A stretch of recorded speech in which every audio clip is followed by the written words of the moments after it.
PM Modi 4 नवंबर से झारखंड चुनाव के लिए प्रचार का आगाज करेंगे। पीएम पहले और दूसरे चरण में कितनी सभाएं करेंगे, देखिए पूरी खबर। दीपावली के फौरन बाद पीएम मोदी झारखंड के चाईबासा और गढ़वा से अपनी चुनावी रैली का आगाज करेंगे। झारखंड बीजेपी चुनाव प्रभारी और असम के सीएम हेमंत बिस्वा शर्मा ने गढ़वा में पीएम मोदी के कार्यक्रम स्थल का जायजा लिया। पीएम मोदी 4 नवंबर को 2 रैलियों को संबोधित करेंगे। उनकी चाईबासा और गढ़वा में सभाएं होंगी। पहले चरण के चुनाव से पहले पीएम 3 रैलियां करेंगे, जिसमें एनडीए के उम्मीदवार भी शामिल होंगे। कार्यक्रम के तहत पीएम की दूसरे चरण के चुनाव से पहले 3 से 4 चुनावी सभाएं होंगी और रांची में एक रोड शो भी प्रस्तावित है। पीएम मोदी की रैली से एक दिन पहले यानी 3 नवंबर को गृह मंत्री अमित शाह झारखंड के घाटशिला, सिमरिया और बरकट्टा में चुनावी रैलियां करेंगे। बीजेपी ने संगठन के लिहाज से राज्य को 6 डिवीजन में बांटा है, जहाँ पार्टी का फोकस होगा। माना जा रहा है कि पीएम के चुनावी भाषणों का फोकस मौजूदा सरकार के इर्द गिर्द होगा। बीजेपी भ्रष्टाचार के मुद्दे पर पहले से सोरेन सरकार को घेरती रही है। बीजेपी सरकार पर अवैध खनन के साथ घुसपैठ, डेमोग्राफिक बदलाव और धर्मांतरण का आरोप भी लगाती रही है। बांग्लादेश में हिंदुओं के खिलाफ अत्याचार कम नहीं हो रहे हैं। इस्कॉन ट्रस्ट के एक प्रमुख चेहरे के खिलाफ मुकदमा दर्ज किया गया है। चिन्मय दास बांग्लादेश में इस्कॉन ट्रस्ट के सचिव हैं। चिटगांव में इनके खिलाफ राष्ट्रद्रोह का मामला दर्ज किया गया है। इनके अलावा 19 अन्य हिंदू संगठन के नेताओं और कार्यकर्ताओं के खिलाफ भी राष्ट्रद्रोह का मामला दर्ज हुआ है।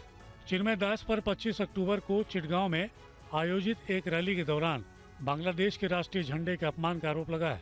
चिटगांव पुलिस ने आरोप लगाया है कि प्रदर्शन के दौरान बांग्लादेश के राष्ट्रीय झंडे के ऊपर इस्कॉन का भगवा झंडा फहराया गया।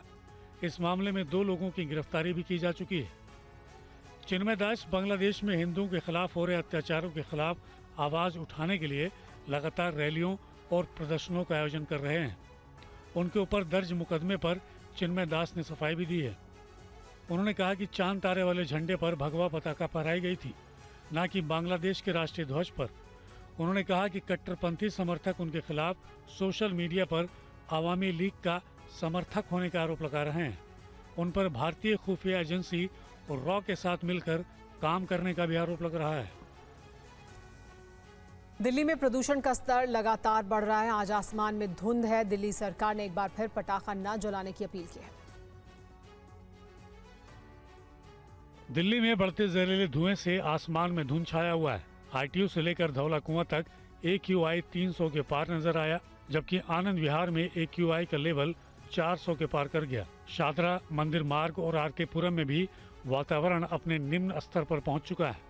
दिल्ली में दीपावली के मौके पर पटाखों पर बैन लगाया गया है, लेकिन प्रदूषण का जो हाल है उससे संकेत मिल रहे हैं कि इस बार दीपावली 8 सालों से ज्यादा प्रदूषित रह सकती है। दिल्ली सरकार ने इस बार प्रदूषण को कम रखने के लिए दिए जलाओ पटाखे नहीं कैंपेन भी चलाया है, जिसमें लोगों से पटाखे न जलाने की अपील की गई है।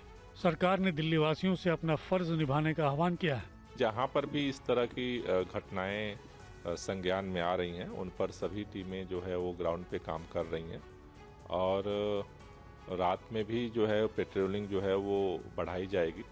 लेकिन मैं फिर कहना चाहता हूँ, इसकी ज़रूरत ही क्यों है? अपने बच्चों और अपने बुजुर्गों के जान का हम दुश्मन क्यों बनना चाहते हैं? हम क्यों पटाखा जलाना चाहते हैं?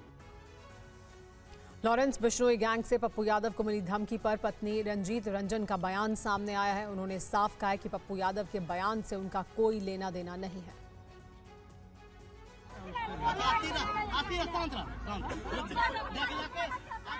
बिहार के पूर्णिया से सांसद पप्पू यादव इन दिनों लॉरेंस बिश्नोई पर दिए अपने बयानों को लेकर काफी चर्चा में हैं।